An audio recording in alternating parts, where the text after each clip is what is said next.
금융 지식이 곧 생존인 시대. 안녕하십니까?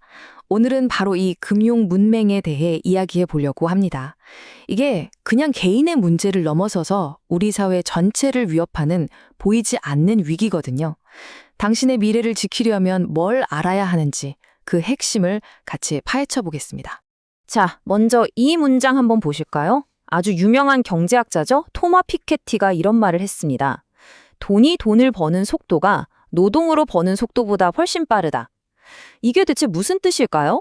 단순히 부자와 가난한 사람의 이야기가 아닙니다. 이건 바로 돈이 스스로 일하게 만드는 법. 그러니까 금융 지식을 아는 게 지금 이 시대에 얼마나 결정적인지를 정말 한 문장으로 보여주는 겁니다. 오늘 저희가 집중적으로 다룰 주제, 바로 금융 문맹입니다. 글자를 모르는 게 문맹이잖아요. 마찬가지로 돈의 흐름을 읽지 못하고 내 자산을 어떻게 굴려야 할지 모르는 상태를 금융 문맹이라고 하는 거죠. 그런데 이게 그냥 난 돈에 대해 잘 몰라 하고 끝날 문제가 아니에요. 이게 정말 무서운 건 경제적인 어려움을 다음 세대한테 그대로 물려주게 만드는 그런 보이지 않는 사회적 위기라는 점입니다. 자, 그럼 이 금융 문맹이라는 게 구체적으로 왜 개인의 문제를 넘어서 우리 사회 전체를 흔들 수 있는 건지 그 심각성을 지금부터 하나하나 짚어보겠습니다. 금융 문맹의 결과는 정말 무서운 도미노 같습니다. 첫 블록이 넘어지면 걷잡을 수 없게 되죠. 처음에는 빚 관리 좀 못하고 저축이나 투자에서 자꾸 실수를 합니다. 그러다가 갑자기 회사에서 잘리거나 몸이 아프거나 하는 예상치 못한 위기가 딱 닥치면요. 그냥 속수무책으로 무너지는 겁니다. 이게 반복되다 보면 자산 격차는 당연히 하늘과 땅 차이로 벌어지고요. 그런데 진짜 가장 무서운 건 뭔지 아세요? 이 금융에 대한 무지, 이게 그대로 자녀에게 이어진다는 겁니다. 가난의 고리를 끊어내기가 정말 힘들어지는 거죠. 사실 우리 부모님 세대만 해도요, 경제가 막 성장할 때니까 그냥 성실하게 일하고 은행에 꼬박꼬박 저축만 해도 어느 정도 살만했습니다. 그런데 지금은요, 세상이 완전히 바뀌었죠. 이제는 저성장 시대잖아요. 월급만 모아서는 집 한 채 사기 힘든 자산을 불리기가 거의 불가능에 가까운 그런 시대가 된 겁니다.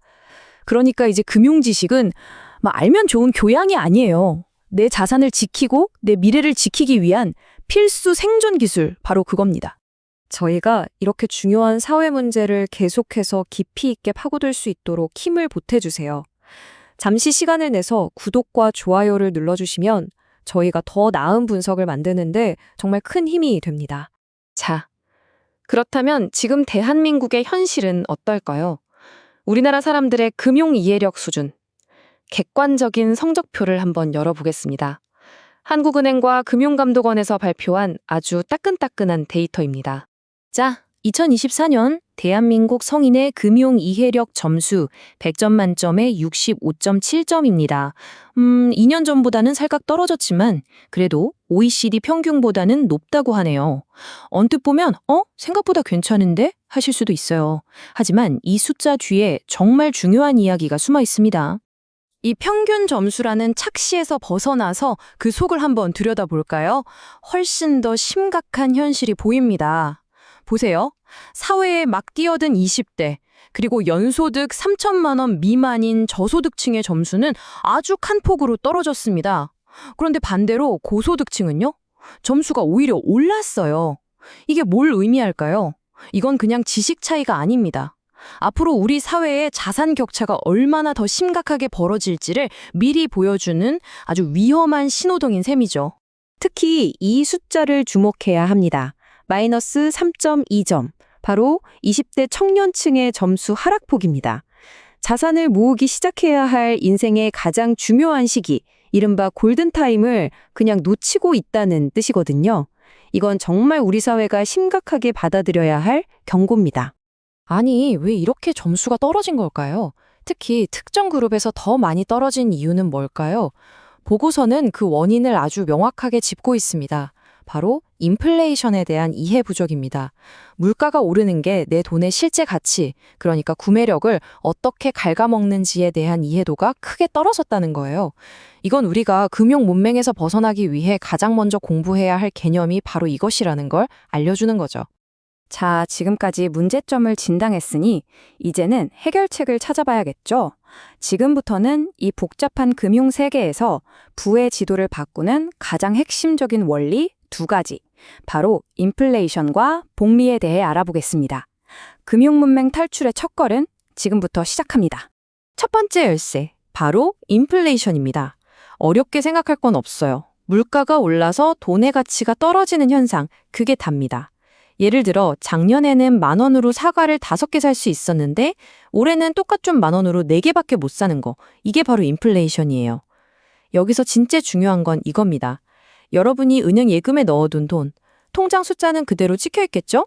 하지만 그 돈으로 살 수 있는 물건의 양, 즉 돈의 진짜 힘인 구매력은 가만히 놔둬도 계속해서 줄어들고 있다는 끔찍한 사실입니다. 자, 다음은 돈의 가치를 지키는 걸 넘어서 내 자산을 불려주는 가장 강력한 엔진, 바로 복리입니다. 단리와 복리? 그 차이는 아주 간단해요. 단리는 오로지 내가 처음 넣은 원금에만 이자가 붙는 방식이에요. 반면에 복리는요, 원금 더하기 그동안 붙은 이자를 합친 전체 금액에 또 이자가 붙는 방식이죠. 비유하자면 작은 눈덩이가 언덕을 굴러 내려오면서 점점 거대해지는 것과 똑같은 원리입니다. 이게 처음에는 별 차이 없어 보이거든요.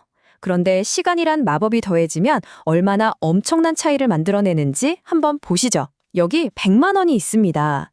이걸 연 8% 수익률로 30년 동안 투자했다고 가정해 볼게요. 단리로 굴리면 340만 원이 됩니다. 나쁘지 않죠. 하지만 복리로 굴렸다면요? 무려 1,000만 원이 훌쩍 넘어갑니다. 3배 가까이 차이가 나는 거죠. 아인슈타인이 왜 복리를 세계 8대 불가사의라고 했는지 아시겠죠? 이게 바로 복리의 마법입니다. 그렇다면 이 엄청난 복리의 마법을 내 것으로 만드는 가장 중요한 열쇠는 뭘까요? 큰돈일까요? 한국금융연구원이 아주 명확한 답을 내놨습니다. 투자의 규모보다 시작 시점이 성패를 가른다. 한마디로 얼마를 가지고 시작하느냐보다 중요한 건 얼마나 일찍 시작해서 이 복리가 눈덩이를 굴릴 시간을 충분히 주느냐, 바로 그거라는 겁니다. 바로 이 인플레이션과 복리, 이 두 가지 핵심 원리를 이해하는 것만으로도 여러분의 경제적 미래는 완전히 달라질 수 있습니다. 저희가 앞으로도 이렇게 여러분의 미래를 바꾸는 중요한 지식들을 계속해서 전해드릴 수 있도록 구독과 좋아요로 응원 부탁드립니다. 자, 이제 시선을 현재에서 미래로 한번 돌려볼까요? 지금 인공지능, 특히 생성형 AI 기술이 금융산업의 판도를 완전히 뒤바꾸고 있습니다. 이게 과연 우리 자산 관리에는 어떤 새로운 규칙을 가져다 줄까요? 생성형 AI가 만들어갈 금융의 미래는 딱 동전의 양면 같아요. 한쪽 면에는 희망이 있죠. 나만을 위한 1:1 맞춤형 자산관리 서비스를 아주 저렴하게 받는다거나 하는 그런 밝은 미래가요.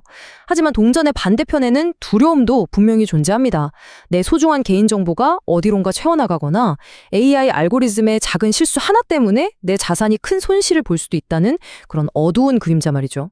또 기술을 잘하는 사람과 모르는 사람의 금융 격차가 더 커질 수 있다는 것도 우리가 반드시 풀어야 할 숙제입니다.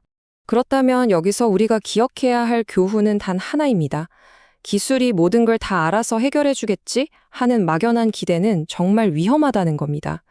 오히려 기술이 복잡해지고 금융상품이 더 정교해질수록 AI가 추천해 주는 걸 그냥 덥석 믿는 게 아니라 그게 어떤 원리로 작동하는지 이해하고 스스로 이게 나한테 맞는 걸까 하고 주체적으로 판단하는 능력, 이게 그 어느 때보다 중요해지고 있습니다. 자, 지금까지 금융 문맹의 냉혹한 현실부터 인공지능 시대의 새로운 도전까지 쭉 훑어봤습니다. 이제 마지막으로 이 모든 분석을 바탕으로 여러분의 미래를 위해 지금 당장 무엇을 준비해야 하는지 핵심만 딱 정리해드리겠습니다. 오늘 이야기의 핵심 다시 한번 정리해볼까요? 첫째, 금융 문맹은 이제 개인의 문제가 아니라 우리 사회 전체를 흔드는 위기라는 점. 둘째, 데이터는 우리에게 경고하고 있습니다. 특히 사회초년생인 청년층과 저소득층이 금융시장에서 점점 더 취약해지고 있다는 사실을요. 셋째, 내 돈의 가치를 지키는 인플레이션 방어와 내 돈을 불리는 복리의 엔진을 이해하는 것, 이게 모든 자산 관리의 기본 중의 기본입니다. 그리고 마지막으로 AI 시대는 엄청난 기회일 동시에 모든 것을 스스로 판단해야 하는 더 큰 책임을 우리에게 요구하고 있다는 것. 이 네 가지는 꼭 기억하셔야 합니다. 자, 이 모든 분석의 끝에서 이제 공은 여러분에게 넘어갔습니다. 금융 문맹이라는 이 보이지 않는 위기 앞에서 당신의 소중한 경제적 미래를 지키기 위해 바로 오늘, 지금 이 순간부터 무엇을 준비하시겠습니까? 이 질문에 대한 자신만의 답을 찾는 것, 그것이 오늘 이 분석을 함께한 최종 목표가 될 겁니다. 지금까지 시청해주셔서 고맙습니다.